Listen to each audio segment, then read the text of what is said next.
السلام علیکم ورحمۃ اللہ وبرکاتہ۔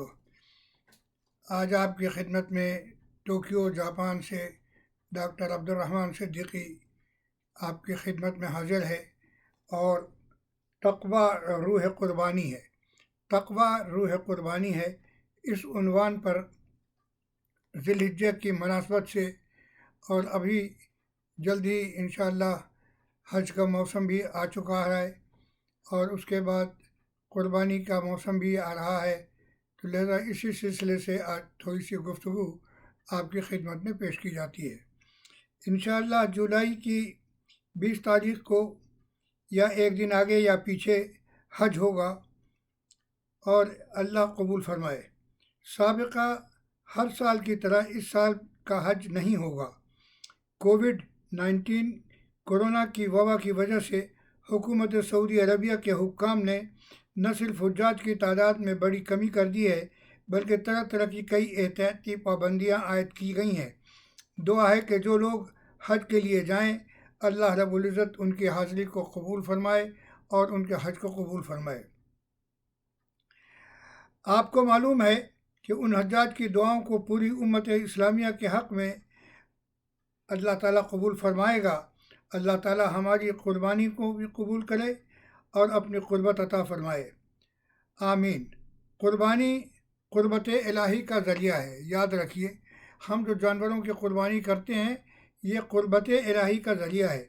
امت مسلمہ کے کروڑوں لوگ جو حج کو اس سال نہیں جا سکیں گے، وہ انشاءاللہ اپنے اپنے مقام پر جانوروں کی قربانی کریں گے، اور آج اس قربانی کی بات کرتے ہیں، کیونکہ حج کی رسومات میں اس کی بڑی اہمیت ہے اور اس کا بڑا اہم حصہ ہے۔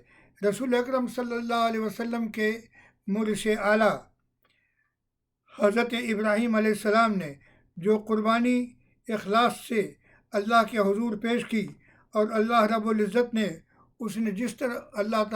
نے جس طرح اسے اپنی محبت سے اور اپنی شفقت سے، اپنی مہربانی سے اسے قبول فرمایا، اس کا ذکر ضروری ہے، تاکہ پورا واقعہ مختصراً ہمارے سامنے آ جائے اور ہمارا سبق یاد رہے کہ آج ہم جانوروں کی جو قربانی، علامتی قربانی کر رہے ہیں، یہ کیوں کر رہے ہیں، اور قربانی دے کر کے ہم کیا اعلان کر رہے ہیں۔ ان آیات کی تفسیر میں بڑا سبق ہے، تفسیر ضرور دیکھیے۔ قرآن کریم کی سورہ نمبر 37، سورہ نمبر 37 الصافات، آیت نمبر 101 سے لے کر کے 106 تک حضرت ابراہیم علیہ السلام ابو الانبیاء علیہ السلام نے ایک خواب کا ذکر ہے، جس کا ذکر انہوں نے اپنے فرزند عزیز حضرت اسماعیل علیہ السلام سے کیا، کہ خواب میں انہیں حکم آیا ہے کہ وہ اپنے اس فرزند محبوب کو ذبح کر رہے ہیں۔ موتی و فرما بردار بچے نے جواب دیا کہ اگر اللہ کا یہ حکم ہے تو ہماری جان بھی آپ کے حکم پر اور اللہ کے حکم پر حاضر ہے۔ ابا جان، آپ اس پر عمل فرمائیے۔ اس طرح اس عظیم پیغمبر نے اللہ کی طرف سے القاء کیے ہوئے خواب کو حکم الہی سمجھ کر اطاعت رب کے تحت اپنے خواب کو سچا کر دکھایا۔ اس طرح حضرت ابراہیم علیہ السلام نے عظیم قربانی کی ایک عظیم اور لازوال مثال قائم کر دی، بلکہ یہ ثابت کر دیا کہ اللہ کے حکم کے سامنے مال دولت سے بڑھ کر رشتہ داریاں، اولاد، ہر چیز کی کوئی اہمیت نہیں ہے۔ اللہ کا حکم سب سے بالا ہے، اللہ کا حکم سب سے اعلیٰ ہے۔ اور آج اسی سنت ابراہیم کی یاد اور مثالی قربانی کو زندہ رکھنے کے لیے ہم تمام مسلمانان عالم علامتی طور پر جانور ذبح کرتے ہیں۔ اہم بات یہ ہے کہ اس طرح قرآن کریم کی آیت نمبر 162 سورہ الانعام نمبر 6، آیت نمبر 162 سورہ الانعام سورہ نمبر 6 نے ایک اصول طے کر دیا کہ ہماری نمازیں ہماری عبادتیں، ہمارے مراسم عبودیت، ایثار، ہماری زندگی اور موت سب کچھ اللہ کے لیے ہے۔ قل ان صلاتی و نسکی و محیایا و مماتی للہ رب العالمین و بذالک امرت و انا اول المسلمین۔ دراصل سب کچھ اللہ کے حکم کے تابع ہے، جس کا کوئی شریک نہیں ہے۔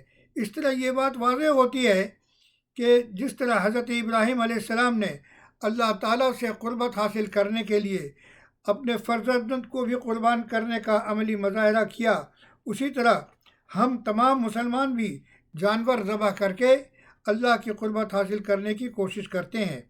یہی قربانی کا مقصد خاص ہے۔ اب یہ بھی یاد رکھنا چاہیے کہ سورہ الحج نمبر 22 کی آیت نمبر 37 کے مطابق ہماری قربانی میں ذبح کیے ہوئے جانور کا گوشت اور اس کا خون اور اس کا بال اور کوئی چیز اللہ کو نہ مقصود ہے نہ مطلوب ہے۔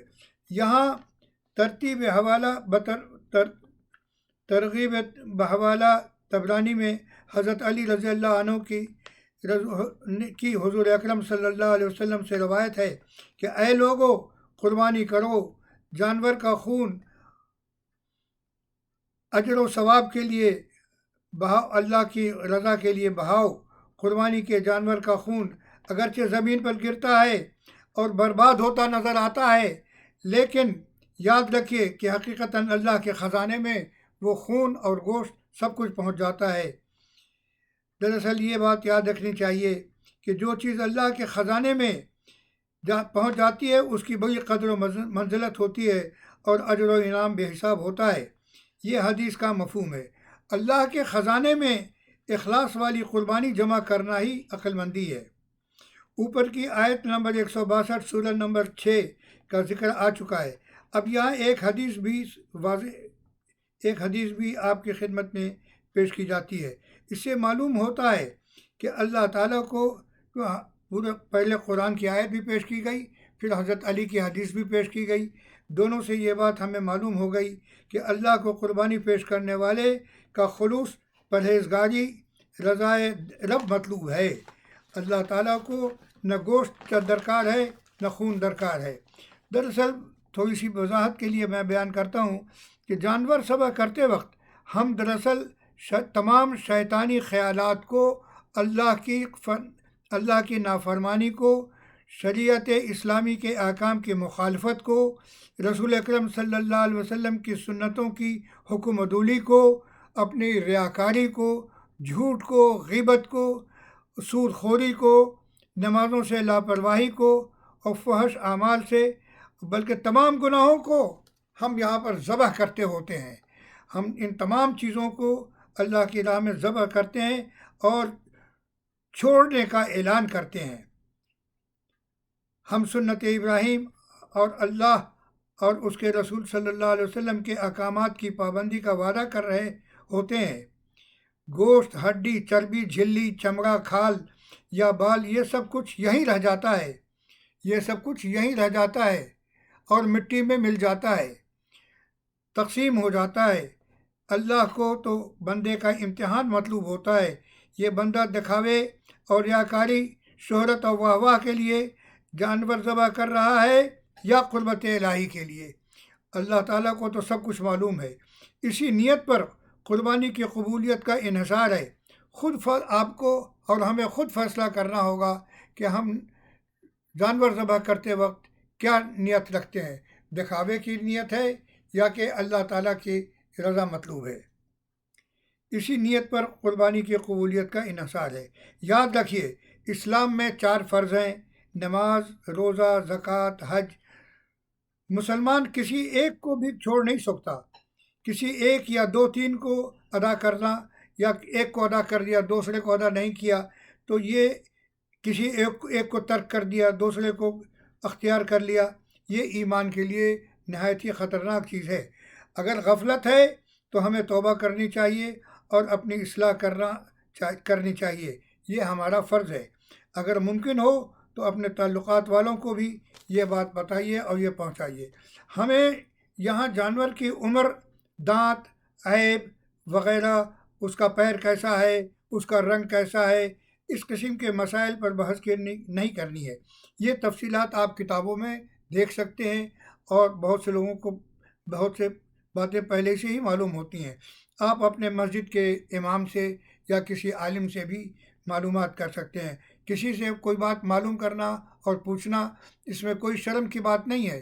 دین کا علم سیکھنے میں اللہ کی رضا ہوتی ہے، اس میں کسی شرم کی ضرورت نہیں ہے۔ یہ تقریر اور یہ گفتگو جو میں آپ کے سامنے کر رہا ہوں، یہ فضائل کے لیے ہے، یہ مسائل کے لیے نہیں ہے۔